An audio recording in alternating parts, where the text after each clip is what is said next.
You're listening to Mr. Open Banking, the only podcast dedicated to exploring the open banking movement. Whether you're a financial expert, banking executive, or everyday consumer, open banking affects everyone and will change the way we interact with our money. I'm Eyal, your host. This episode is brought to you by Ozone API, unlocking the power of open finance all over the world.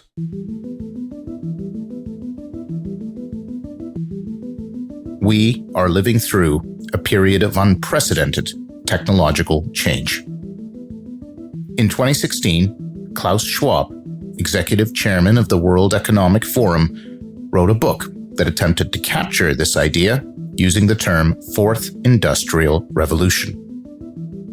The Fourth Industrial Revolution, which builds upon the three previous ones, represents a transformative era, marked by the convergence of advanced technologies such as robotics, AI, the Internet of Things, and blockchain that together are reshaping both industries and society at large. Unlike the previous revolutions, this one is characterized by its rapid pace and profound impact on all aspects of daily life, including the way we work, our interactions, and even how we think. Navigating all these changes can be a challenge, to say the least.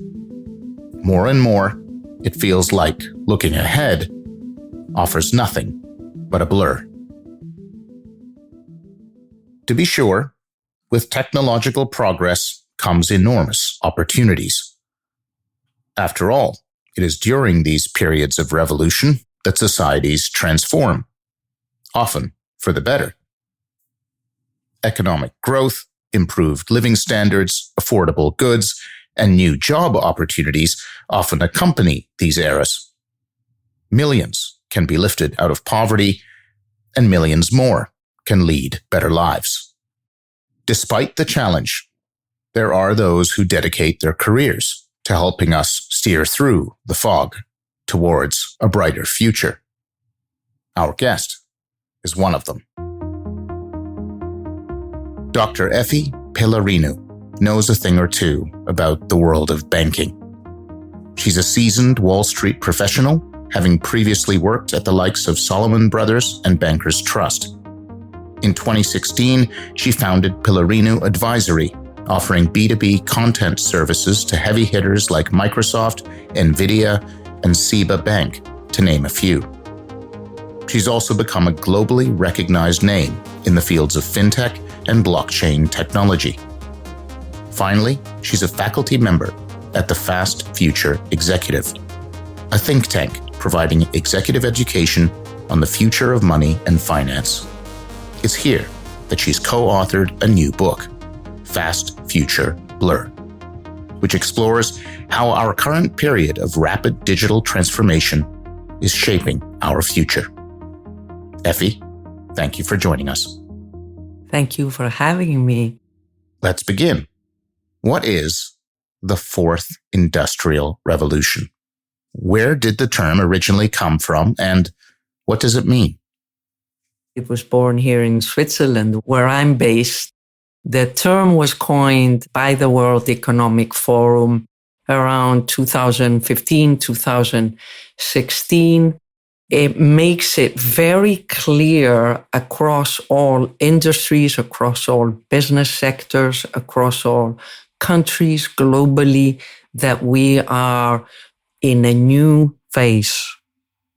In terms of what the Fourth Industrial Revolution really means, it's all about interconnectedness. It's looking at the fact that we have advanced in technologies like artificial intelligence, blockchain, the Internet of Things, sensors, bandwidth, robotics, materials, and all sorts of other technologies. And everything is interconnected, and they are shaping what we call now an intelligent economy. The third Industrial Revolution was all about electronics, automation, digitalization. Now we're moving to more smart systems and more interconnected systems.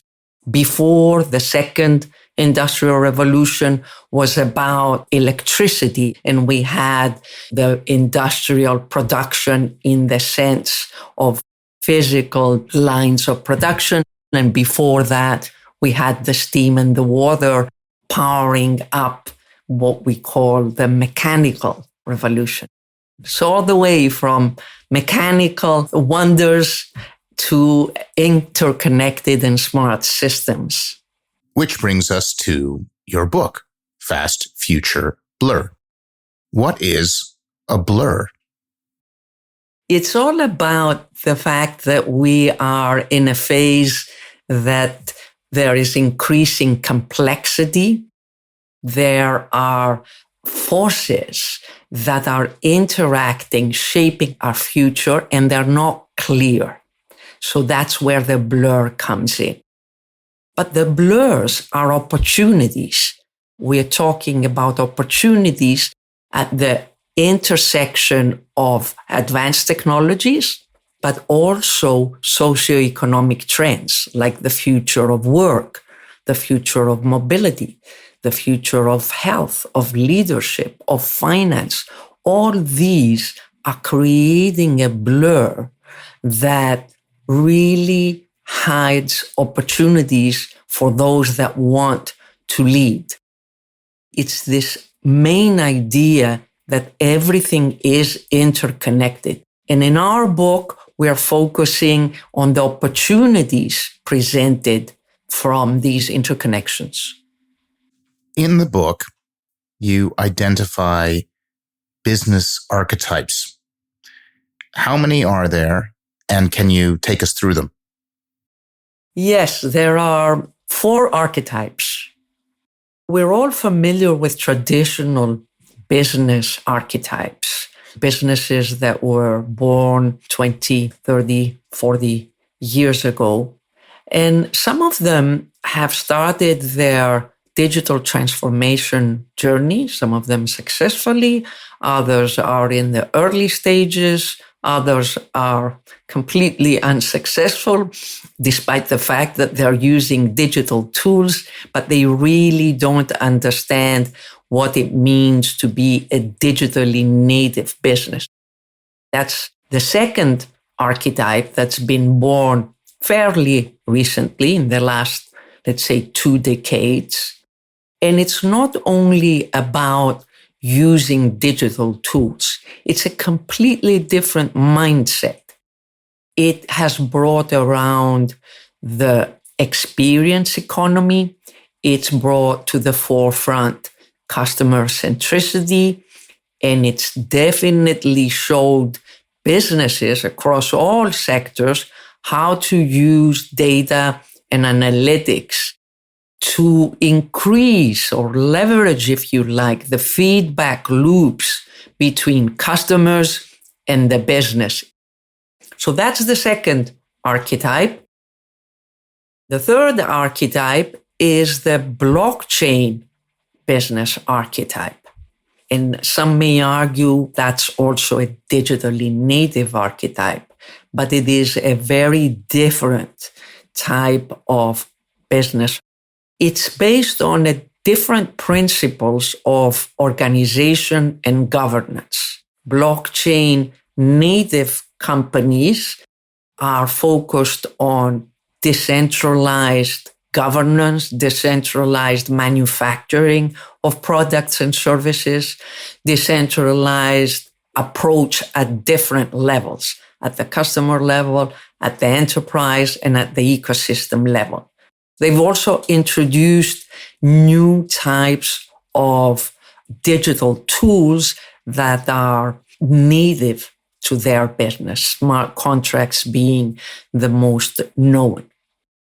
And then we have the fourth business archetype that actually has not yet been born, but will be born definitely in this decade before 2030.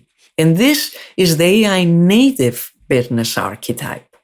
And here we're talking about businesses that are not just offering or building an AI product. For example, OpenAI is not an AI native business. It's actually a traditional business archetype. It just happens to be offering an AI product. An AI native business is one that has AI baked into all the areas of the business. And we like to think of the areas of a business being the customer area, the enterprise area, and the ecosystem area. It will become prevalent not only as the technology of AI advances, but also as the culture changes and as businesses start to experiment and leverage these technologies and create new business models effectively. If we were to reduce each of the archetypes to a single word or perhaps a single sentence, it seems like traditional would be transactional and digital would be experiential. What word would you use to describe blockchain and AI? I would use decentralization for blockchain, and for AI native business archetypes, it would be intelligence at the level of the intelligence that is invisible in our galaxy. So that's a way to understand, to grasp what level of intelligence we are talking about here. Can you elaborate on the nature of leadership and how it's changing under the more recent archetypes? Everything is so interconnected that it is very difficult to lead a business in this type of environment. I think it's the moment that we need a new business model. It's really for those leaders that have a bias to shape our future and are not so much focused on micromanaging these technologies and thinking that, okay, here is another technology, how we use it. This is about the leaders that are really visionaries and are thinking of how they can change the business, taking into account the future of work will completely change, the way we will earn our living, the way we will communicate, and the way products and services are manufactured, delivered, and consumed. Ultimately, this is a show focused on open banking. So let's try and use the archetypes to chart the course of banking. Let's start with the traditional. Tell me about the nature of traditional banking. Well, the nature of traditional banking has actually been one of enabling transactions in the economy and selling products that enable people and businesses to build wealth.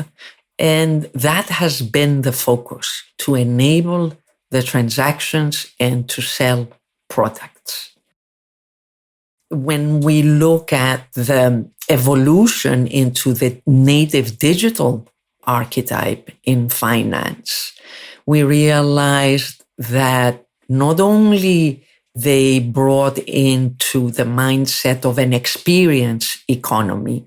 So what is the customer experience when doing a financial transaction, when inquiring for a financial service, when building credit scores, when building a business and trying to manage cash flows? What is the customer experience and how to open access to products and services, be it investment products, be it credit products or insurance products that were not available before, and do it in a way that the unit economics work.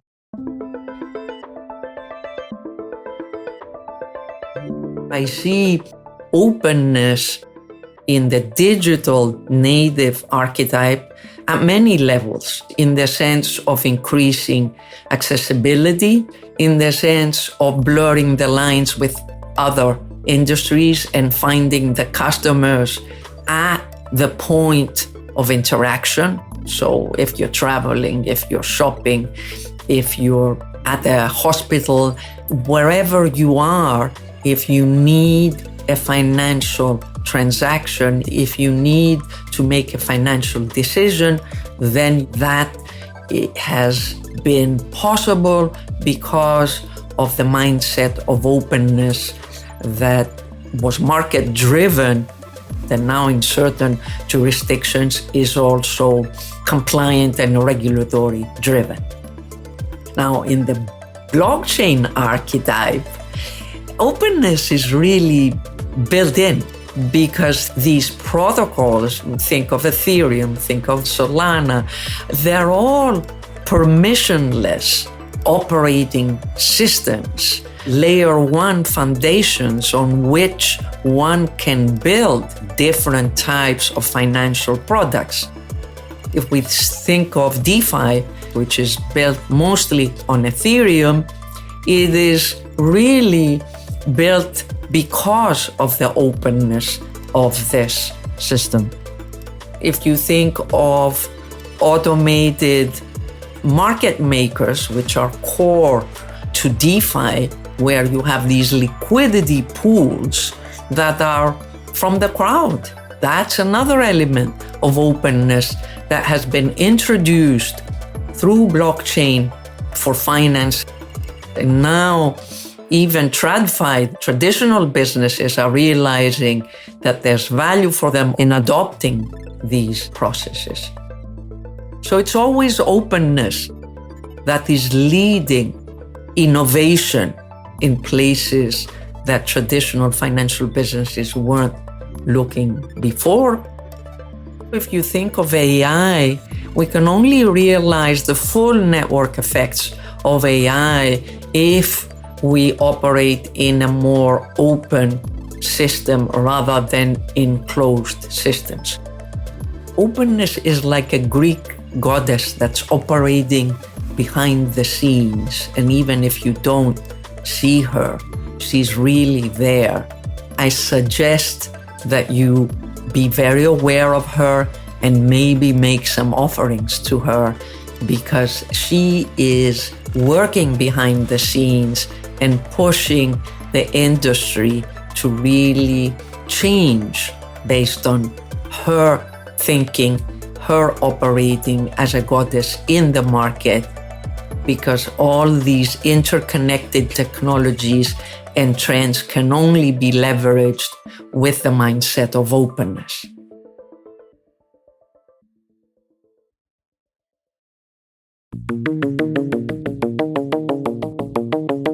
In her efforts to help navigate the uncertain future, Efi and her colleagues have introduced the term fast future blur.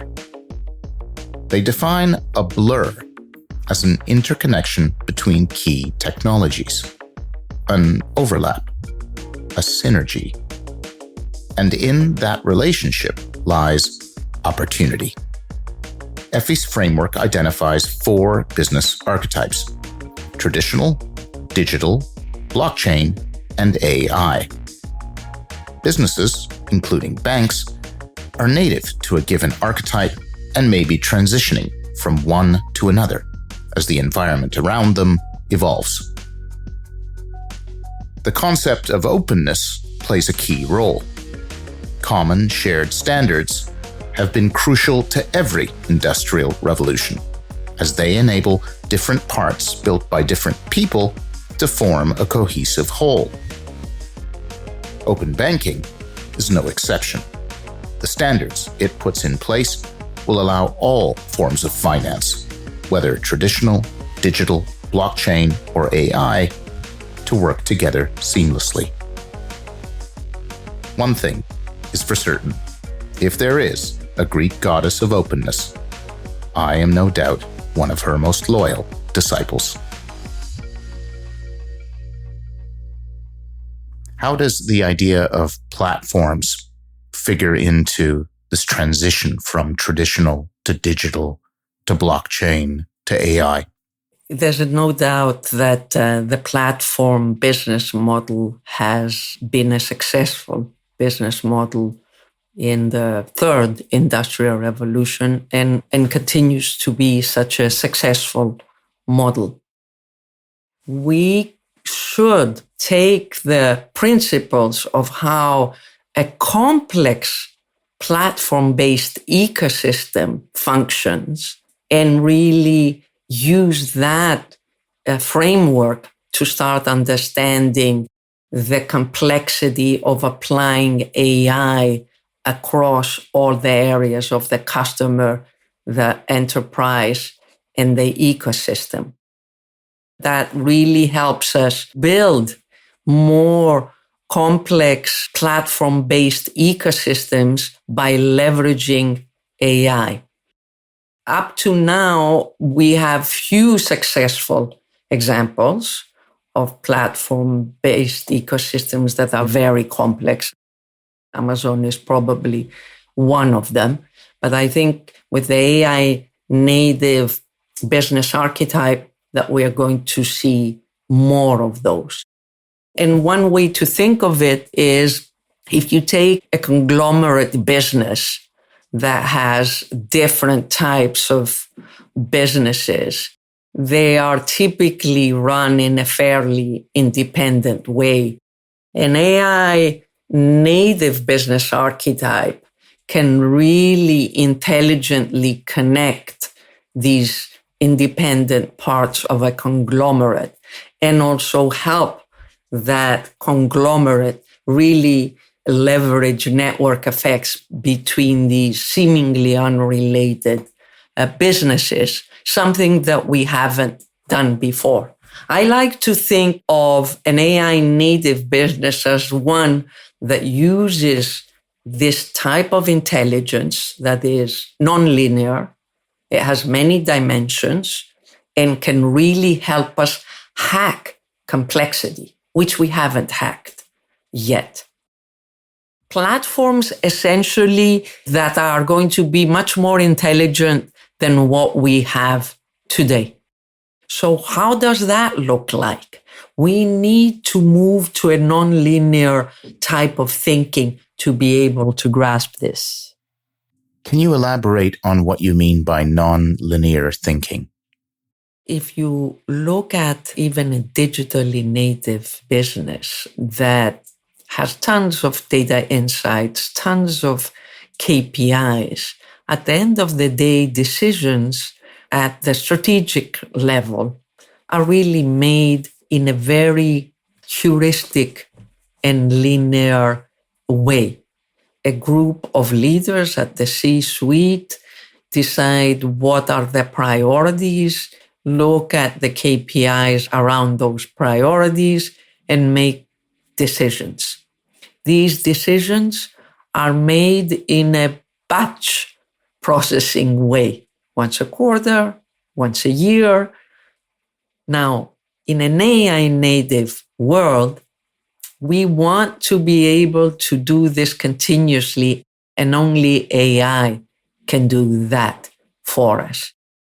That's nonlinear thinking. We're operating on many dimensions continuously and not with this way of once a quarter, only with the strategic meetings, or only looking at customer feedback and not integrating the customer feedback with the supplier and other value chain feedback and insights. All that complexity requires really nonlinear thinking, which means complex matrices, a lot of interactions, and looking at them at the same time, not independently. That's where nonlinearity comes in. You've mentioned openness in general, but let's dig into open banking in specific. Where do you see open banking, which is to say common open standards for the secure exchange of financial data and indeed all data, fitting into this idea of the fast future blur? The idea is that we need produce and deliver financial services that up to now have been mainly manufactured and processed on old rails that don't allow that openness and don't allow, rightly so, regulators to be comfortable. So we need to change at the infrastructure level where we are manufacturing the services in order to be able to build on top of that. What can that look like? Well, I think that clearly we have to start with native, secure digital identities for human beings and for the AI agents that are going to be serving us. All these agents need to have digital identities. So that's one infrastructure that needs to happen, whether it happens within one jurisdiction or across many, I don't know, but technically that is what needs to happen first. And then we need to build on top of that services that are much more open. We're going in that direction. It's going to happen. Maybe we will take twists and turns. Definitely it's going to be a roller coaster, but that is where we're heading. So that's where openness in banking comes in to enable all these blurs that we are talking about.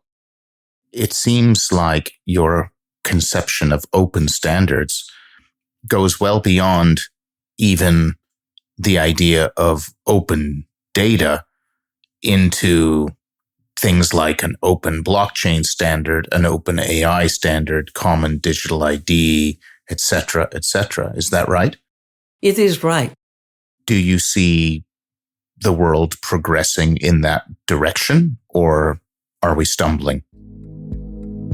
We are stumbling. It's a roller coaster. It's geopolitics that are not allowing this. But we all know that technology is unstoppable. The genie is out of the bottle. How will it happen? Will it happen through consortiums?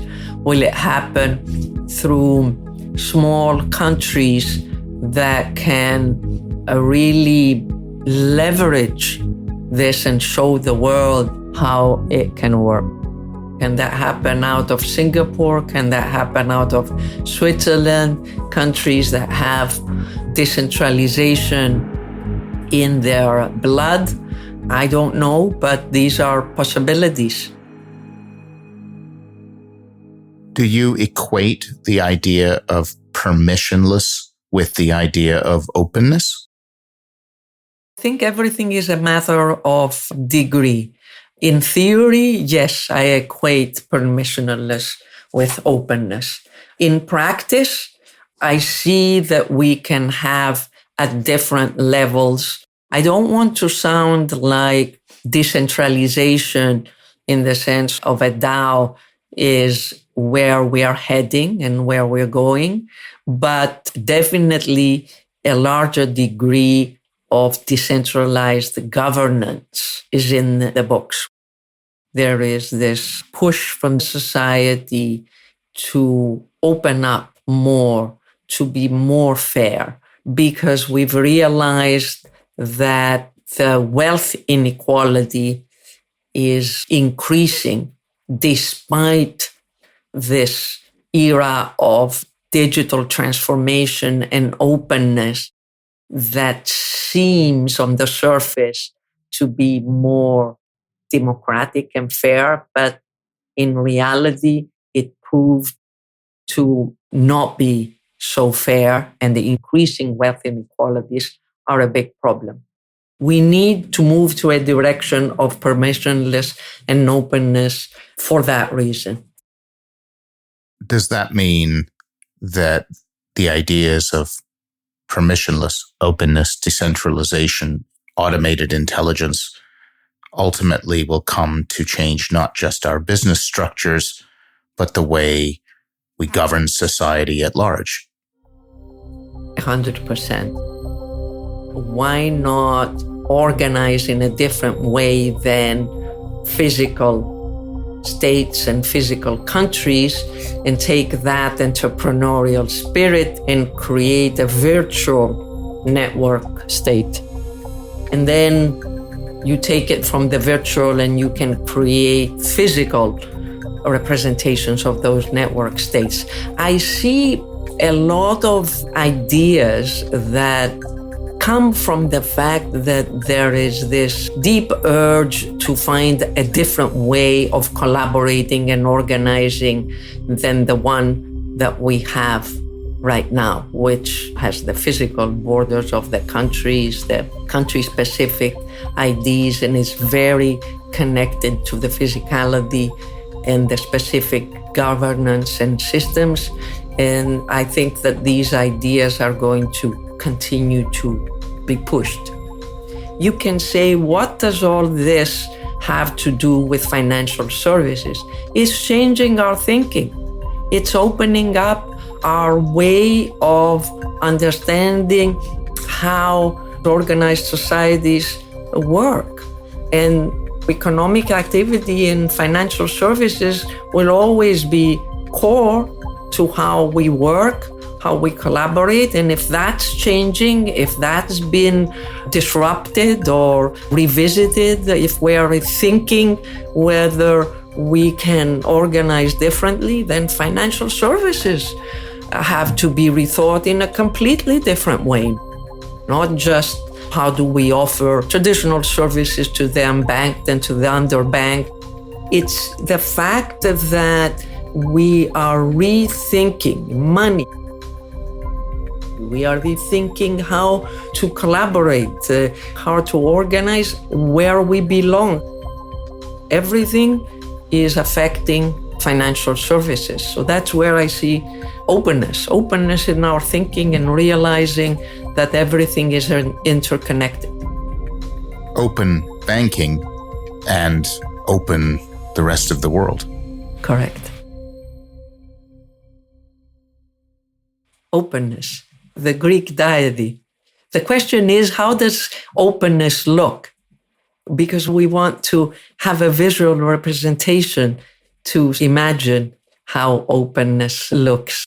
In my visualization, she's definitely a woman, because that allows her to have this fluid hair and a sort of that female energy that one finds when you have representations like Europa and other goddesses. And because the female energies are also much more adaptable, they seed new ideas, and more importantly, they have a focus on being more holistic and understanding the complexity and the interconnections. So I love to think of openness as operating around us with that type of female energy.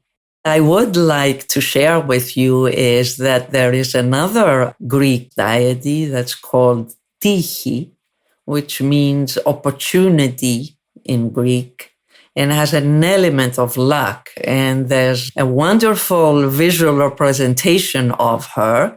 She has her head shaved for the most part, except a bunch of hair in front, like in her forehead, really long.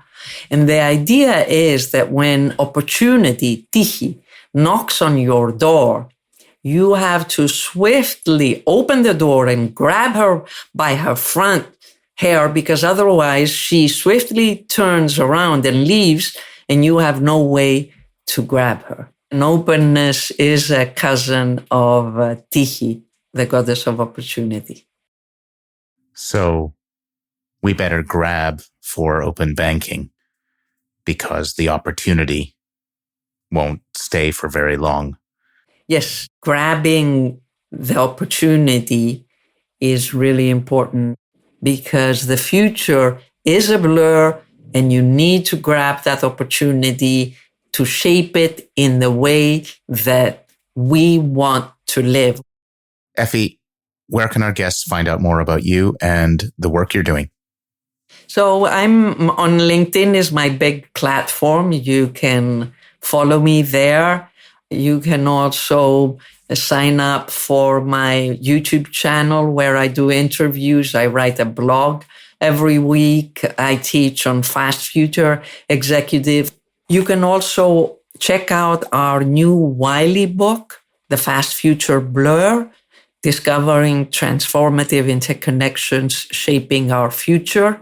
In the book, I've co-authored the chapter around thinking like an AI native business, but there's more interconnections discussed around, for example, regenerative economic principles and digital platforms, around how the future of work and blockchain may interact and create deconstructed and decentralized work, and much more. It's really geared for anyone that has a fast forward speed bias to understand where we are heading. Thank you for a wonderful conversation, Efi. It's been a pleasure.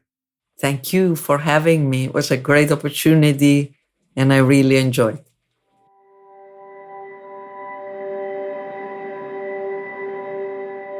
In the humdrum of our daily routine, it can be easy to forget that we are standing at the precipice of extraordinary technological upheaval.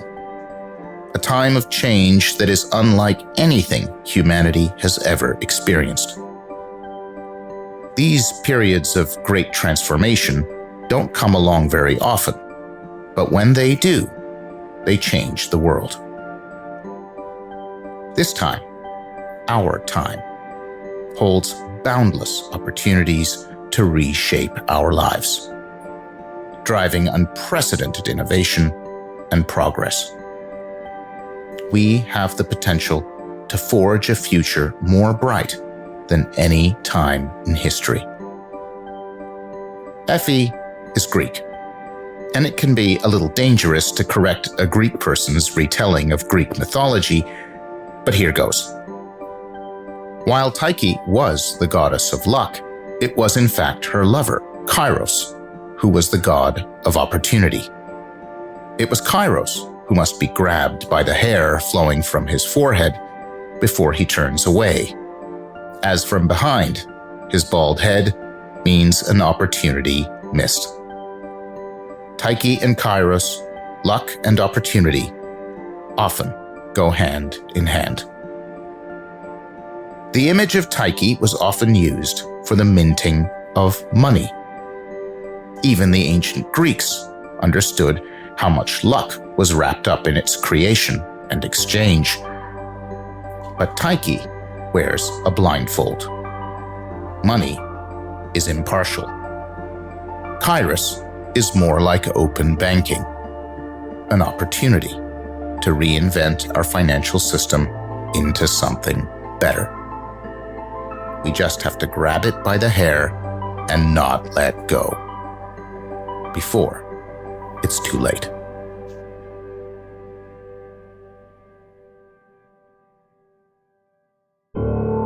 Thanks for listening to Mr. Open Banking, the podcast that explores the ongoing evolution of open banking and its impact on our lives. Make no mistake, the rise of open banking is going to change financial services forever, and we will be covering that story every step of the way. This is your host, Eyal. Until next time.